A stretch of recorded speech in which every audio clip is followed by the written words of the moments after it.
Hi everyone, my name is Jagriti. I am a counseling psychologist and welcome to Untangling Self.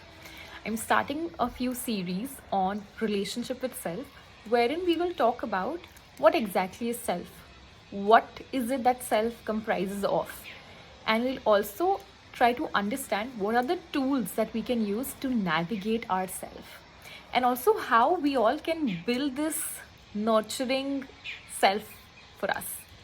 So now the very basic thing that we should talk about is what is self? होता क्या है self, right? For me, self looks a lot like an onion. So now let me show you. It looks more like an onion. So just like an onion has a lot of layers, our self also has a lot of layers. So now if we look at the onion, the outermost layer of an onion. So our self, what can be the outermost layer of our self? It is our actions, our behaviors, something that is visible to people.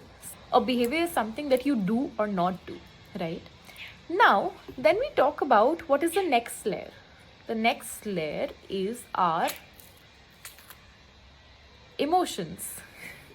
So, next layer is our emotions. So, that is something which we consider as something very personal to us. Now, when we consider this as something very personal to us, at times we might not also be aware what is it that I'm feeling, right? In the same way, our self has so many layers that we need to decipher. So now when we talked about two layers, then there is the innermost layer of self.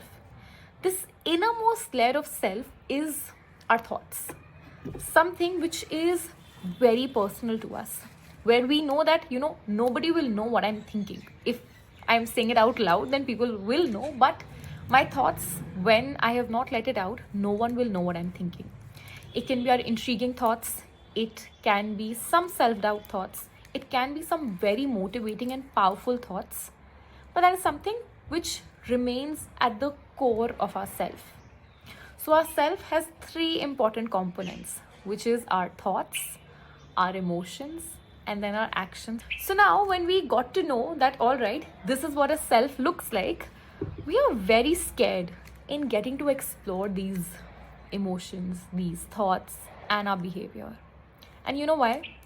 Because just like this onion, if we get to peel and explore all its layers, we might start crying, right? Just like that, if we get to open the layers of our mind, if we get to open the layers of ourself, it might get a little complicated. It might make us feel a bit uncomfortable. And that is what I want to address with all of you. And the thing to understand is that it is absolutely fine if we feel uncomfortable or if we feel that, right now, maybe I do not want to explore these layers. But at the same time, for us to have a outlet for ourselves, for us to understand ourselves better, it's important for us to take a step, one step at a time, and explore these layers of self.